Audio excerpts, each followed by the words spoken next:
అమ్మా నాన్నలకు ఆహ్వానం పలుకుతోంది Ananda Lahari 5-స్టార్ retirement homes Edupugallu Vijayawada.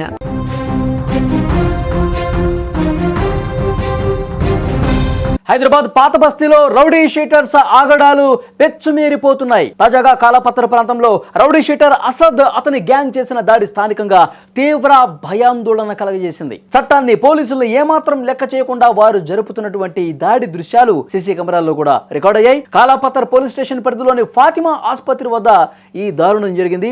Screen మీద దృశ్యాలు కూడా మీరు చూస్తా ఉన్నారు.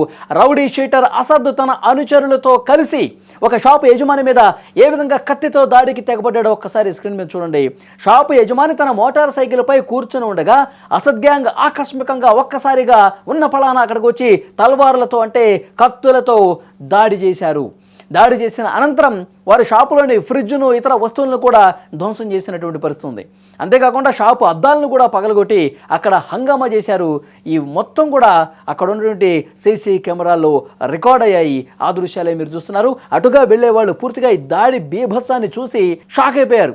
అందరూ కూడా అక్కడ కాలనీలో ఉన్న వాళ్ళు కావచ్చు, అక్కడ పక్కన షాపు వాళ్ళు కావచ్చు, అటుగా వెళ్తున్నటువంటి స్థానికులు కావచ్చు, వాళ్ళందరూ కూడా ఒక్కసారిగా భయకంపితులైపోయినటువంటి పరిస్థితి. అంత దారుణంగా వీళ్ళు దాడి చేసినటువంటి పరిస్థితి.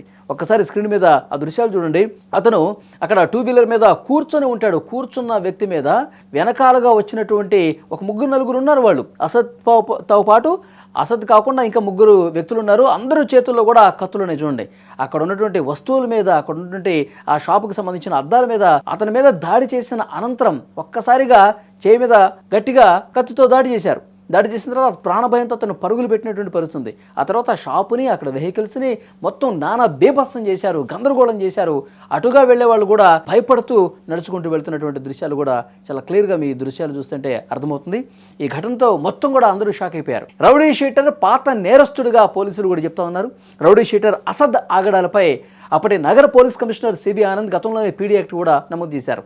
అసద్ నేర ప్రవృత్తిని పరిగణలోకి తీసుకున్న పోలీసులు అతనిపై రాష్ట్ర బహిష్కరణ కూడా చేసినటువంటి పరిస్థితి ఉంది. రాష్ట్ర బహిష్కరణ ఉత్తర్వులు ఉన్నప్పటికీ అసద్ పాత బస్తీలో ఏ విధంగా తిరుగుతున్నాడు, ఈ దాడికి అసలు వాస్తవ కారణాలేంటి, ఈ కోణంలో పోలీసులు దర్యాప్తు అయితే చేస్తున్నారు. సీసీటీవీ ఫుటేజ్ ఆధారంగా పోలీసులు కేసు నమోదు చేసి నిందితుల కోసం గాలింపు చర్యలు కూడా తీసుకున్నారు. ఈ ఘటన తర్వాత ఆ దాడి చేసిన తర్వాత షాప్ మీద కూడా దాడి చేసిన తర్వాత వెంటనే అక్కడి నుంచి వెళ్ళిపోయారు. ఇప్పుడు వాళ్ళ కోసం 4 బృందాలు గాలిస్తున్నటువంటి పరిస్థితి. గతంలో ఉన్నటువంటి కేసులు కూడా అతని మీద చాలానే ఉన్నాయి. రౌడీ షీటర్ల వరుస దాడులతో పాత బస్తీ ప్రజలు ఇళ్ల నుంచి బయటికి రావాలంటే భయపడిపోతున్నారు. ఎప్పుడు ఏ విధంగా తెగబడతారు, ఎప్పుడు ఈ విధంగా తలవారులు తీసుకొచ్చి పెద్ద పెద్ద కత్తులు తీసుకొచ్చి దాడి చేస్తారని చెప్పి భయంతో బతుకుతున్నటువంటి పరిస్థితి. ఇతని మీద గతంలో ఉన్నటువంటి కేసుల వివరాలను ఒకసారి పరిశీలిస్తే సుపారీ గ్యాంగ్ లాగా ఇతను పనిచేస్తూ ఉంటాడు. ఎవరన్నా డబ్బులు ఇచ్చి పలానా వ్యక్తి మీద బెదిరించు, పలానా వ్యక్తి మీద దాడి చేయి, పలానా వ్యక్తిని చంపేయంటే ఆ విధంగా డబ్బులు తీసుకొని ఈ విధంగా దాడులు చేసేటువంటి నేర చరిత్ర ఈ అసద్ అండ్ గ్యాంగ్కి ఉన్నట్టుగా పోలీసులు ఇస్తున్నటువంటి ఇన్ఫర్మేషన్ బట్టి అర్థమవుతుంది. సో ప్రస్తుతం పోలీసులు వీళ్ళ కోసం గాలింపు అయితే చేస్తున్నారు. గతంలో బహిష్కరణ వేటు వేసినప్పటికీ కూడా వీళ్ళు ఇంకా నగరంలో ఏ విధంగా తిరుగుతున్నారు అంటే పోలీసులు సరైనటువంటి నిఘా పెట్టట్లేదా, వీళ్ళు పోలీసుల కళ్ళుగప్పి కూడా ఈ విధంగా నేరాలు కొనసాగిస్తూ ఉన్నారా, ప్రస్తుతం ఆ బాధితుల నుంచి కూడా ఇన్ఫర్మేషన్ తీసుకుంటున్నారు. అసలు ఎవరి మీదైనా మీకు ఇబ్బంది ఉంది, గతంలో ఏమైనా గొడవలు జరిగిన పరిస్థితి ఉందా, నేరుగా అసత్తో ఏమైనా ఇబ్బంది ఉందా, సో వీటన్నిటికి సంబంధించి ఇన్ఫర్మేషన్ తీసుకున్నారు. ప్రస్తుతం సోషల్ మీడియాలో వైరల్ అవుతున్న ఈ దృశ్యాలు, అక్కడ సీసీ కెమెరాలో రికార్డ్ అయినటువంటి దృశ్యాలు ప్రస్తుతం చూస్తుంటే ఒళ్ళు గగురు పొడిచే దృశ్యాలు. 4 కత్తులు పట్టుకుని షాప్ దగ్గరకు వచ్చి అతని మీద దాడి చేసి ఆ తర్వాత షాపును కూడా ఆ కత్తులతో దాడి చేస్తున్నటువంటి దృశ్యాలు భయంకరంగా ఉన్నాయి. అక్కడ ఉన్నటువంటి స్థానికులు ఇంకా కళ్ళముద్దు మెదులుతూనే ఉంది. ఆ దృశ్యాలన్నీ చూసి భయపడుతున్నటువంటి పరిస్థితి ఉంది.